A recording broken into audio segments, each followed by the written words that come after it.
본인이 출마했던 모든 공직선거에서 승리해온 이해찬 전 총리 오시겠습니다.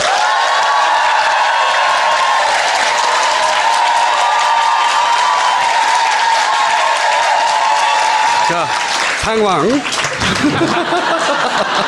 상황 이해찬 선생? 네, 상황 이해찬 선생이 나오셨습니다. 현재 전체 판세를 어떻게 보십니까? 여론조사가 많이 보도가 되는 것처럼 1강, 2중, 2약이라고 보통 그러잖아요. 예.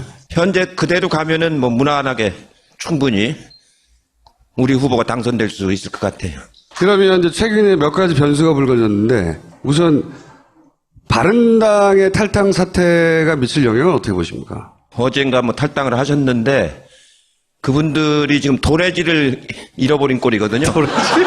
보통 도래지 앞에는 두 글자 뭐가 붙지 않나요? 구태에 붙이라고 하면 정치 철새 도래지인데 그게 왜 나쁘냐면은요. 지난번 겨울에 4대 강가에 있는 그 닭들이 많이 죽었지 않습니까? AI로. 그게 철새들 때문에 그래요. 철새들이 그 AI를 많이 옮겨가지고 그때 4천만 마리를 죽었는데 그 철새들이 정치판에도 지금 날아다녀가지고 이제 그러는 건데 안타깝죠. 그게 미칠 영향은 어떻게 보세요? 제가 보기에는 유승민 후보한테 동정심이 생기지 않을까 이제 그런 생각이 들어서 전체 판세하고는 관계가 없이 정치 풍토를 어지럽게 하기 때문에 국민들이 뭐 곱지 않은 시선으로 볼 거라고 생각을 합니다. 그러면 홍준표 후보에게 큰 도움이 안 될 것이다? 역으로 작용할 가능성이 있죠. 실제로 홍준표 후보가 TV 토론을 하면서 막 자기네 사람들을 끌어모았잖아요. 근데 어제 그 일이 벌어지면서 사람들이 잊고 있었던 이름을 떠올렸죠. 아, 박근혜. 아, 탄핵. 왜 대선을 치르게 됐지? 그런 걸 떠올리게 한 거 아닌가요? 자, 저 말을 제가 한 걸로 해주시고. 자, 그리고 또 하나가 이제 그 바로 직전에 국민의당에서 또 기술이 확 들어와가지고 김종인 변수. 이 변수는, 김종인 변수는 변수인가요? 왜 그분은 여러분이 이제 많이 보셨겠지만 혼자서는 뭘 못 하시는 분이잖아요. 어디에 이렇게 가서 이제 그 기대해서 이제 이렇게 하시는 분인데 최근에 뭐 여러 사람들을 만나려고 시도를 하신다는 얘기는 들었는데 사람들이 잘 안 만나주는 모양이더라고요. 그래서 많은 사람을 못 만나고 끝날 것이다. 언제 날짜도 얼마 안 남았잖아요. 며칠 안 남았기 때문에 얼마 전에 홍모 후보한테도 만나자고 전화했다가 거절당하고 그러신 모양인데 별 의미는 없을 겁니다. 자, 그럼 홍준표, 안철수의 골든 크로스는 남은 기간 동안 일어납니까? 안 일어납니까? 그거는 골든 크로스가 아니고 실버 크로스. 네. 네, 실버 크로스라고 그러는데 그건 은메달 놓고 싸우는 건데 뭐 둘이 싸워서 누가 이긴데 무슨 의미가 있겠어요? 대선은 한 사람을 뽑는 거지 2등을 뽑는 게 아니거든요. 대선은 당선과 낙선이지 1등, 2등을 하는 건 아닙니다. 그렇기 때문에 1등이 아니면은 다 무의미한 표가 되지 않습니까? 그래서 이제 법을 개정해서라도 사표를 방지해야 된다 그런 얘기가 있는데 현재 우리 헌법에서는 도리가 없기 때문에 실버 크로스라고 하는 거는 그냥 언론에서나 하는 얘기지 실제 선거에서는 별 의미가 없는 일입니다. 근데 실버 크로스 후에 홍준표 후보 주장은 곧 골든 크로스로 갈 것이다. 날짜도 지정해서 7일 날 실버 크로스, 9일 날 골든 크로스 이렇게. 아마 텔레비 토론을 많이들 보셨는데 홍준표가 보수를 대표한다는 건 우리나라의 수치죠.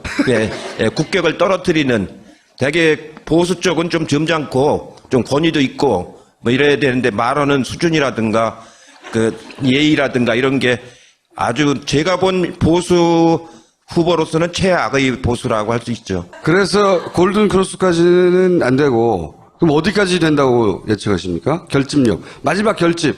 예전에는 뭐 북한 등장해서 마지막 결집했는데 이번에는 그건 안 통할 것 같고. 지금 안철수 후보하고 홍준표 후보가 합쳐서 40을 놓고 제로섬 게임을 하고 있는 거거든요.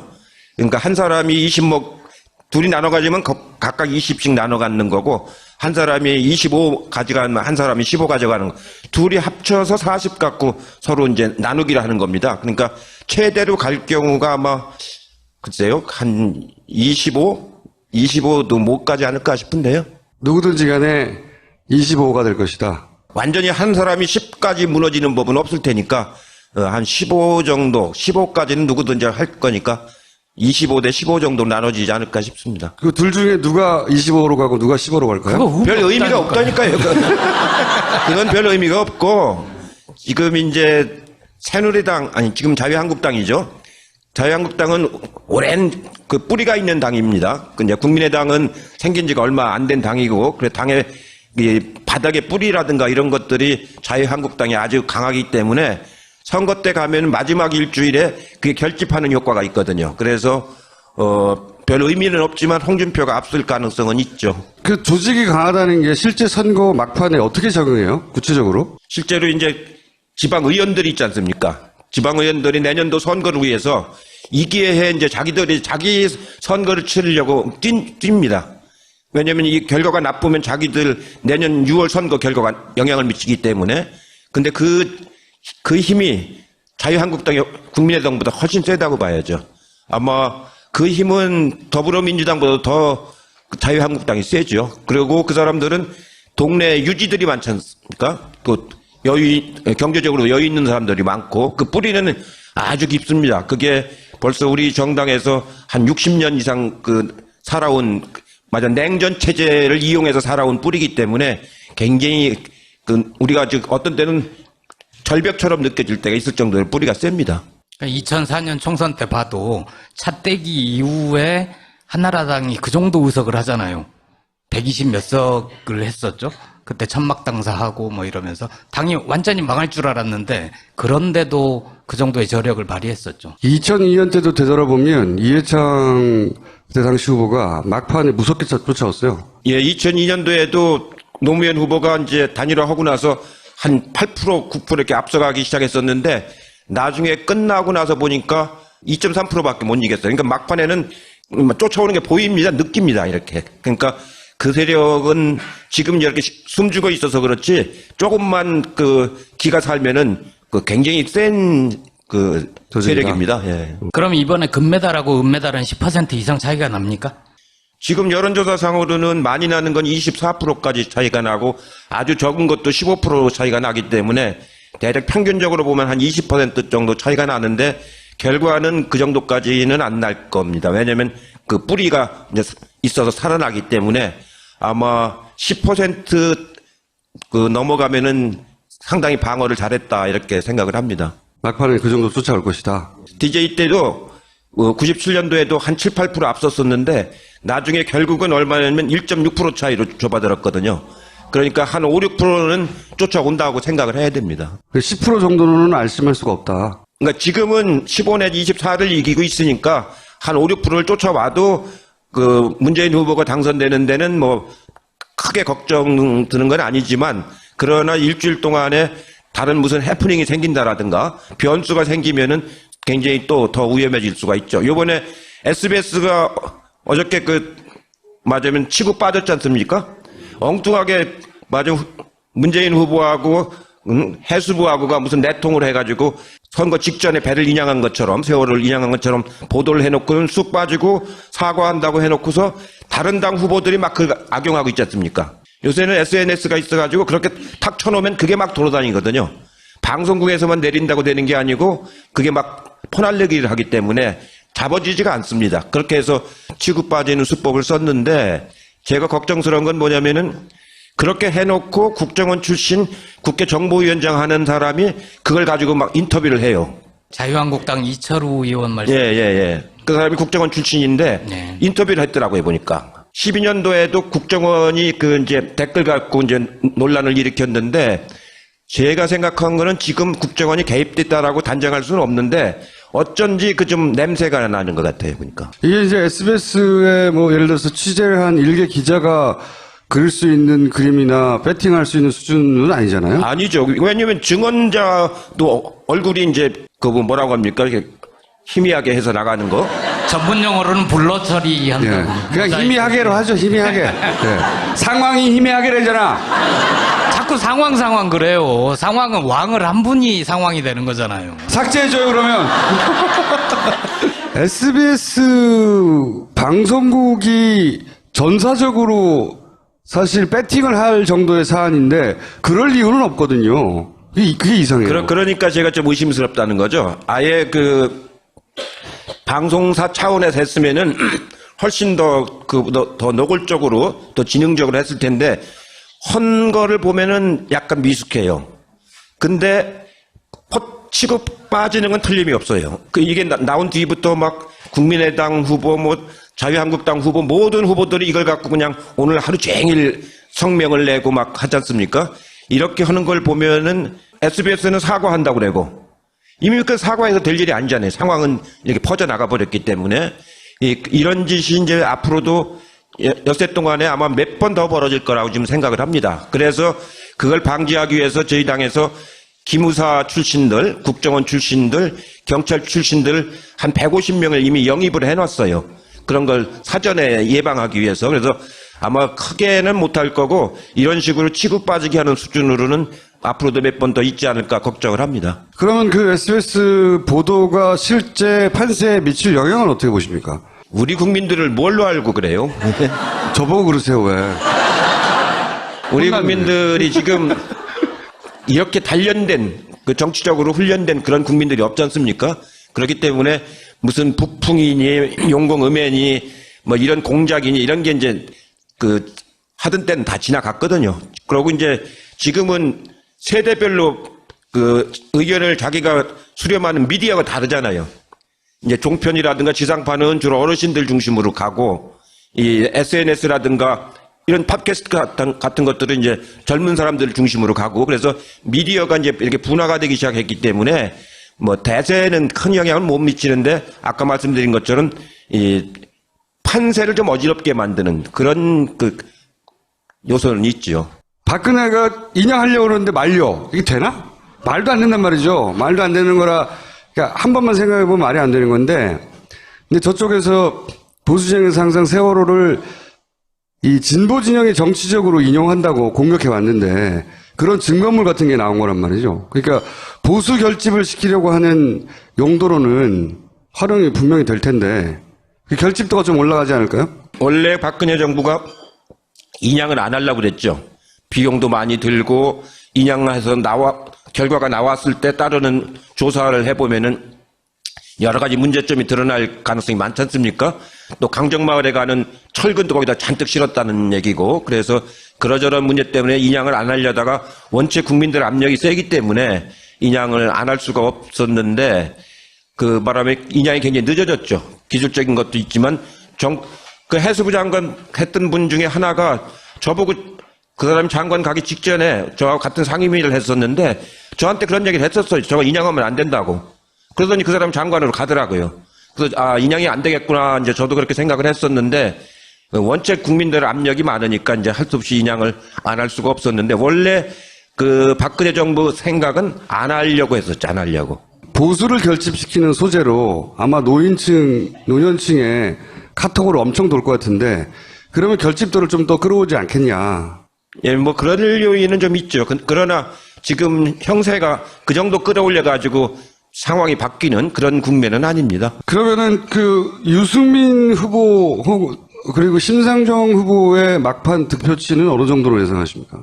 대개 두 분이 합쳐서 한 15 정도쯤 되는 것 같아요. 두 분이 합쳐서 한 15 정도 되니까 두 분 다 토론도 잘하고 그렇기 때문에 두 분으로서는 이번에 성공을 한 선거 캠페인이라고 봐야죠. 아마 그걸 토대로 해서 이 대선 이후에도 이제 활동을 할 수 있는 좋은 공간이 생겼다고 보고, 본인들도 상당히 이렇게 고무가 된 것 같고 좋은 선거 캠페인을 했다고 생각이 됩니다. 아마 두 분 합쳐서 한 15% 정도 되지 않을까 싶습니다. 아까 위에서는 숫자 말씀 안 하시겠다고 그랬는데 지금 둘 합쳐서 15지, 둘 합쳐서 40이지. 그럼 문재인 후보는 45%네요? 산수를 아주 잘하네요. 근데 캠프 내에서는 이제 워낙 여러 가지 상황을 대비해야 되니까 여러 가지 시나리오가 있을 거 아닙니까? 가장 최악의 시나리오, 최선의 시나리오, 앞으로 등장할 수 있는 리스크, 그리고 국정원 출신이나 기무사 출신을 영입한 것도 그 기관의 속성상 앞으로 뭐가 나올 수 있다. 이런 방안들에 대한 대처나 시나리오가 있을 거 아니겠습니까? 되게 마지막 일주일에 되게 중요한 게 뭐냐면 가짜 뉴스가 이제 많이 다닙니다. 그러니까 아주 교묘하게 가짜 뉴스를 만들어서 그걸 막 퍼뜨리는. 그 다음에 흑색선전, 막 모함하는 그 흑색선전 그런 게 많이 다니고요. 또 심한 경우는 옛날 김대중 대통령 때는 자동차를 들이받기도 했죠. 트럭이 와가지고 자동차를 유세 차량을 들이받기도 해서 그때 아주 크게 부상을 당하셨죠. 그래서 그 다리를 그때 쩔뚝 하시는 게 그때 다치셔서 그런 거거든요. 그러니까 이렇게 막 운동원들끼리 또 일부러 충돌하기도 하고. 그렇죠. 요즘에도 제가 지난주에 광주에 갔더니 우리 유세 차량에다 저쪽 딴 당의 유세 차량이 와서 막 이렇게 부딪히고 그러면서 시비를 거는 거죠, 시비를. 이런 것들이 이제 마지막 일주일 동안은 막 뭐라고 그럴까요? 좀 그 단말마적으로 이렇게 나오는 그런 위험이 있습니다. 그래서 그런 거를 이제 각별히 조심하라고 이제 당에서는 그 지침을 내리죠. 그거 말고 예전에 뭐 NLL처럼 뭐 어떤 큰 기술이 훅 들어온다든가 그런 시나리오도 있나요? 실제로 이제 그 새누리당 쪽이 후보가 그동안에 없었지 않습니까? 그래서 그쪽에서 공작을 할 만한 팀들이 가동이 되지 않았던 것 같아요. 아직. 그렇기 때문에 갑자기 그게 되는 게 아니거든요. 그것도 많이 훈련도 하고 준비를 해서 해야 되는 건데 그게 가동이 안 되는 바람에 탄핵 국면 때문에 가동이 될 수가 없었죠. 그래서 뭐 그렇게 지난번 12년과 같은 국정원의 그 공작 이런 정도가 나오지는 좀 어렵지 않나 싶습니다. 총리님이 막판 말 조심해야 된다. 예. 이렇게 막 강조를 하셨잖아요. 예. 근데 왜 그 말씀을 하셨어요? 보수 세력을 완전히 괴멸시켜야 된다. 저 이야기는 내가 한 걸로 편집해줘. 국정을 농단한 극우 보수 세력은 괴멸시켜야 된다. 이렇게 했는데 괴멸이라는 게 뭔데요? 스스로 무너져서 사라지는 거예요. 우리가 손댈 필요도 없습니다. 그 유승민 후보도 어제 토론회하면서 괴멸이라고 했잖아요. 그거는 좀 단어를 좀 아는 사람들은 다 쓰는 말입니다.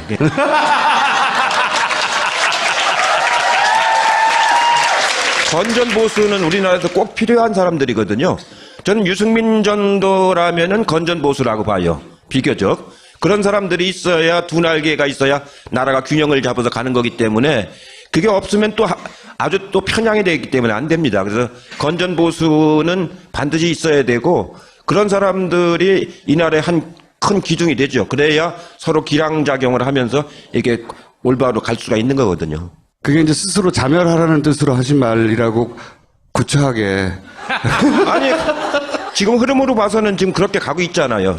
지금 철새들이 막 날아다니고 이렇게 하니까 그게 내가 보기에는 선거 대선 끝나고 나면은 그 자유한국당의 구심점이 없지 않습니까 지금? 홍준표 후보가 구심점이 될 수는 없어요? 막 예를 들어서 20% 이상 득표했다 하더라도? 그렇게 되면 진짜 망하게요. 그거는 지금 선거 때니까 할 수 없이 이제 홍준표가 나와서 저러는 것이지. 아까 처음에 말씀드린 것처럼 보수도 격조가 있어야 되지 않습니까? 아주 지금 말하는 수준으로 보면은 제가 본 보수적인 정치인 중에서 제일 맞으면 천박해요. 네? 이러면은 보수가 회복이 안 됩니다, 그거는. 그러면 계속 홍준표 후보가 건승을 빌어야 되는 거 아닙니까, 홍준표 후보에게? 그래서는 안 되죠. 정치는 걷고 선한 마음으로 해야지.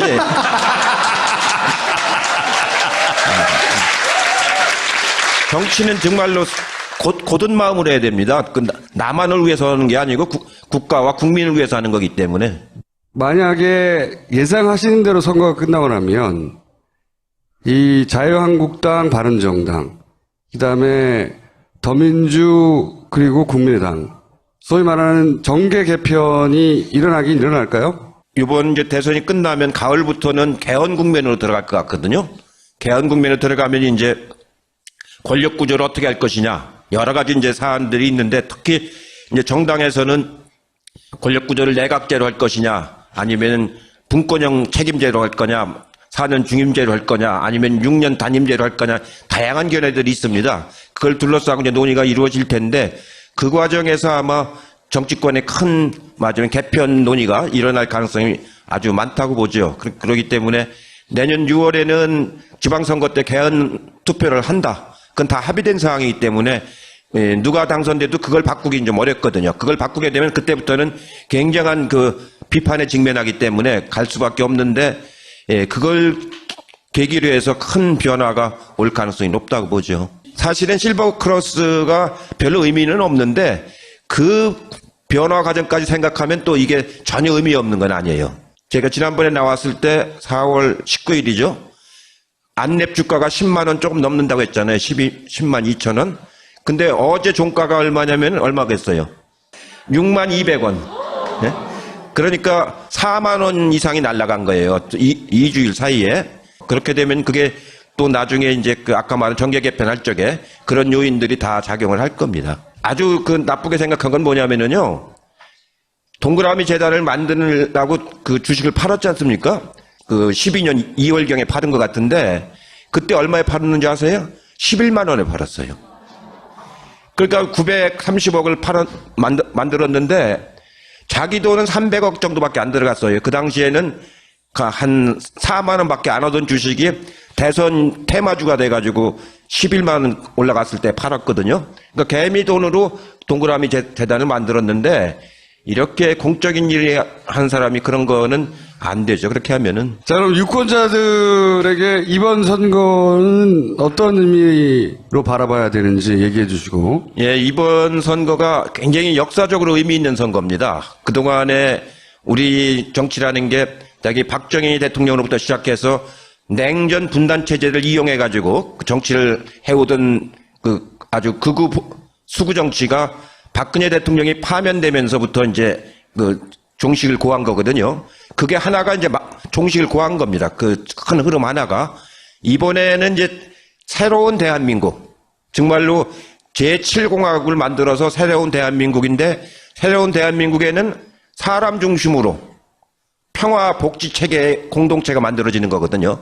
그런 새로운 7공화국 체제를 지금부터 시작한다고 보시면 되기 때문에 그런 점에서 큰 역사적 하나의 그 전기를 만드는 거라서 매우 중요한 선거라고 지금 보여집니다. 그래서 꼭 투표해야 된다. 사전 투표 꼭 먼저 하고요. 알겠습니다. 여기까지 듣겠습니다. 감사합니다.